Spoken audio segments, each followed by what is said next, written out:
Hoy, tío Alberto, ¿sabe qué? Venimos a una colonia que allá en la época prehispánica pues eran maizales, riachuelos, luego ya en la época virreinal pues esto era un potrero realmente.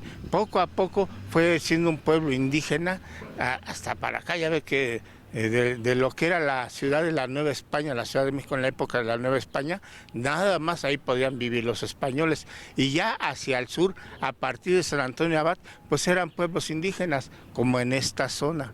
Con el tiempo y en el siglo XX, ¿qué cree que pasó, tío Alberto? Los trabajadores del Correo Nacional tenían una asociación, un sindicato, la Unión Postal. Y esa Unión Postal que tenía colaboración con la Unión Postal de España, de Portugal, hicieron aquí, pues quisieron fraccionar.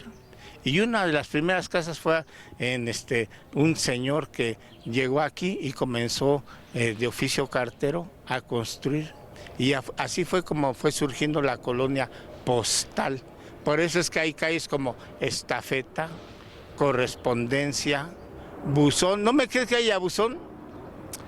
Mejor ahorita le platico, tío Alberto.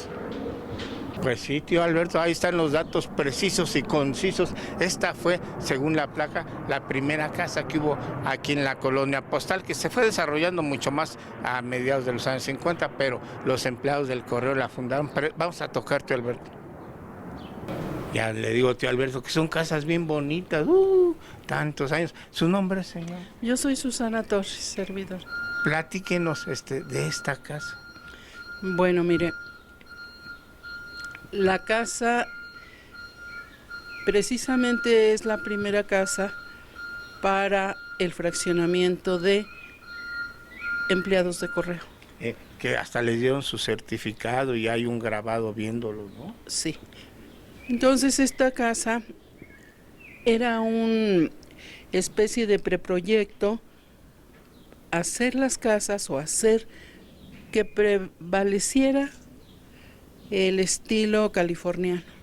Que era muy de la época. Sí, era de la época. ¿Y aquí quién vivió? Vivió mi suegro.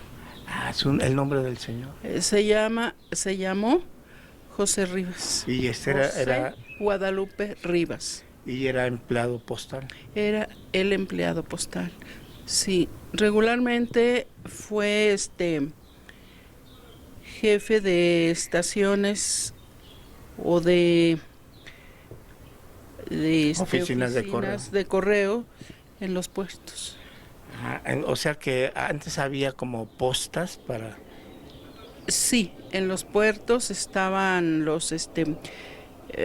las administraciones del correo. Y venían también del extranjero. También.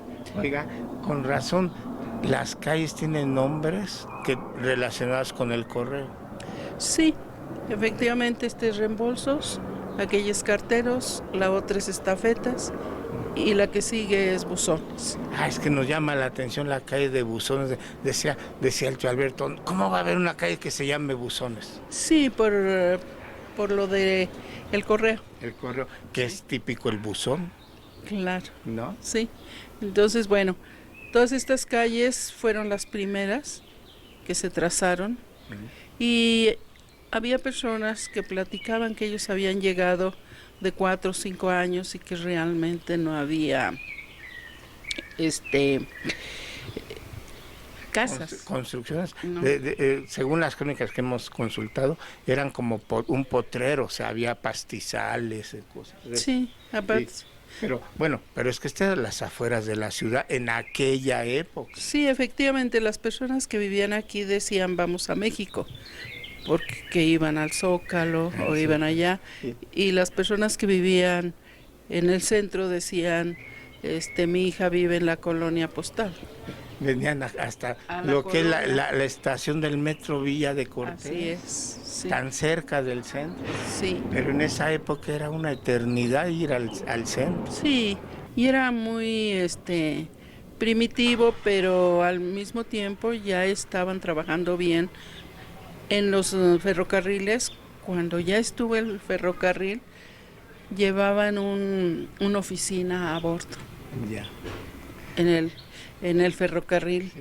y llegaban a las ciudades o a los pueblos, y allí iban las personas a depositar sus cartas y a recoger sus envíos. El sistema postal, que bueno, Porfirio Díaz le dio mucho impulso. Exactamente, esa es la calle de certificados donde vivían esas personas, porque al principio se trató de reubicar o ubicar a las personas según su oficio. Ya después ya se olvidó de eso. Pero porque allá en la otra colonia, en la Villa de Cortés, muchos empleados de los tranvías sí, y los ferrocarriles. también, sí. Entonces, bueno, pues ese es hay muchas anécdotas. Bueno, pues veremos en otra ocasión. El tío Alberto dice que luego vengamos para volverla a visitar y ahí le hablamos. Échele un ojito a estas colonias que pocos saben que existen. Ahí, ojitos pajarito, pero qué bonito es recorrer la ciudad y encontrar colonias antiguas que parecen nuevas.